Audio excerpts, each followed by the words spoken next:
Hello दोस्तों, नमस्कार। मैं आदित्य प्रताप सिंह आप सभी का सरोकार क्लासेस में स्वागत करता हूं और यह आशा करता हूं कि आप सभी स्वस्थ होंगे। फ्रेंड्स, आज के इस लेक्चर में हम लोग डिस्कस करेंगे आईपीसीसी के रिपोर्ट के बारे में कि आईपीसीसी का रिपोर्ट क्या है और उसके बारे में पूरा डिटेल्ड एनालिसिस करेंगे। तो ज़्यादा टाइम न लेते हुए चलिए शुरू करते हैं। What is IPCC report. कल हम लोग बात करेंगे आईपीसीसी रिपोर्ट के बारे में। अब आईपीसीसी रिपोर्ट क्या है, सबसे पहले तो आपको मैं ये दिखाता हूँ। ठीक, अब ये क्या है फ्रेंड, ये inter governmental panel on climate change, जैसा कि हमने कल डिस्कस किया था, इसका पूरा फुल फॉर्म है। ठीक, ये 1988 में बनी थी।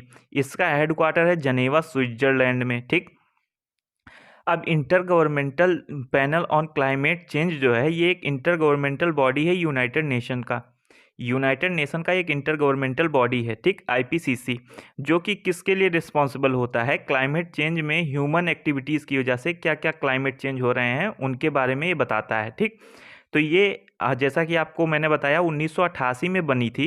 किसके द्वारा बनाई गई थी, world meteorological organization and UNEP, united nation environment programme, जिसको बाद में इंडोर्स कर दिया गया था यूनाइटेड नेशन जनरल असेंबली में। ठीक, हमने आपको बताया है यूनाइटेड के किसने प्रिंसिपल ऑर्गन होते हैं, वो भी आप जाके देख सकते हो। तो इस रिपोर्ट में क्या बताया गया फ्रेंड, इस रिपोर्ट में ये बताया गया है कि जो पिछले 2 दशकों से हमारे यहाँ जो भी क्लाइमेट चेंज हो रहे हैं, जो भी क्लाइमेट प्रॉब्लम आ रही हैं, वो तो हमारे यहाँ आ ही रही हैं, लेकिन आने वाले समय में अगर कार्बन का एमिशन ऐसा ही रहा, ठीक है, तो और भी ज़्यादा प्रॉब्लम हम लोगों को झेलनी पड़ सकती हैं। ठीक है, इसमें बात क्या की गई, इसमें बात की गई कि बहुत सारे सीवियर इम्पैक्ट देखने को मिल सकते हैं और ये इरिवर्सिबल होंगे। अगर एक बार हो गए तो फिर हम लोग इनको चेंज नहीं कर सकते। कार्बन का एमिशन हमारे यहाँ हो तो बहुत पहले से रहा है फ्रेंड, पिछले 8 लाख सालों से, लेकिन हम लोग ने कभी ध्यान ही नहीं दिया। लेकिन पिछले 40 सालों से अगर देखा जाए तो ये बहुत ही ज़्यादा मात्रा में हो रहा है, ऐसा आप लोग बोल सकते हो। ठीक है, और जो हमारे यहाँ ज़्यादातर जो प्रॉब्लम्स आ रही हैं क्लाइमेटिक चेंज की, वो ह्यूमन की एक्टिविटीज़ की वजह से आ रही हैं। जैसे ग्लोबल वार्मिंग हुआ तो ये ह्यूमन एक्टिविटीज़ की वजह से ज़्यादा हो रहा है, ना कि क्लाइमेट की वजह से ज़्यादा हो रहा है। ठीक है, तो इस रिपोर्ट में क्या बताया गया फ्रेंड कि ह्यूमन इंड्यूस्ड क्लाइमेट चेंज जो हो रहा है, इससे बड़ी दिक्कतें आएंगी फ्यूचर में। ठीक है, इससे हम लोगों को बहुत ही सीवियर प्रॉब्लम्स देखने को भी मिल सकती हैं, ऐसा बोला गया। तो इसमें ये बताया गया कि जो लखनऊ और पटना है, ठीक है, जो लखनऊ और पटना है, यहाँ पे जो वेट बल्ब, आप एक ये रिपोर्ट आती है फ्रेंड, इसमें आप वेट बल्ब का मतलब बोल सकते हो कि बहुत ज़्यादा मीन्स टेम्परेचर बहुत ज़्यादा हो जाएगा, लगभग 35 डिग्री सेल्सियस के आसपास हो जाएगा अगर एमिशन ऐसा ही रहा कार्बन का। तो अगर हम लोग कार्बन का एमिशन ऐसा ही करते रहेंगे तो लखनऊ और पटना में तो 35 डिग्री सेल्सियस होगा,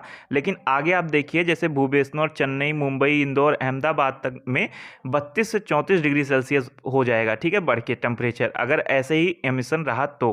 ठीक है, अगर असम, मेघालय, त्रिपुरा, वेस्ट बंगाल, बिहार, झारखंड, उड़ीसा, छत्तीसगढ़, उत्तर प्रदेश, हरियाणा, पंजाब में देखा जाए तो ये लोग बहुत ही सीवियरली इफेक्ट होंगे इससे, और यहाँ पे जो टेम्परेचर होगा वो बढ़ेगा लगभग 30 डिग्री सेल्सियस तक।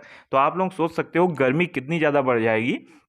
और जब गर्मी बढ़ जाएगी फ्रेंड तो ग्लेशियर्स जो होंगे वो पिघल के सी में आएंगे, और जब पिघल के ग्लेशियर सी में आएंगे तो सी का लेवल बढ़ेगा। तो इस तरीके से आगे यही बात की गई है कि सी का लेवल बढ़ेगा। ठीक है, सी का लेवल बढ़ेगा, 44 से 76 सेंटीमीटर तक बढ़ेगा। और ये बात की जा रही है कि अगर हम लोग ने इसको लिमिट कर लिया, जैसा कि हमारे मोदी साहब ने कुछ मतलब प्रॉमिस भी कर रखा है उन्होंने कि हम लोग 2070 तक carbon emission, net carbon emission थोड़ा कम करेंगे। हाइड्रोजन के बारे में हम लोग ज़्यादा ध्यान दे रहे हैं कि ताकि ग्रीन एनर्जी ज़्यादा यूज़ कर सकें। अगर इस सब का हम लोग अच्छे से फॉलो करते रहे तब भी हम लोग इसको 28 से 55 सेंटीमीटर तक नहीं रोक सकते, इतना तो ये बढ़ेगा ही बढ़ेगा। ठीक है, तो आप सोच सकते हो कितने सारी प्रॉब्लम्स हमारे यहाँ आएंगी। इस समय हमारा अर्थ कितने ज़्यादा सीवियर कंडीशन में है, कितनी ज़्यादा प्रॉब्लम में है। तो यही बातें यहाँ पे बताई गई थी फ्रेंड आईपीसीसी के रिपोर्ट के बारे में।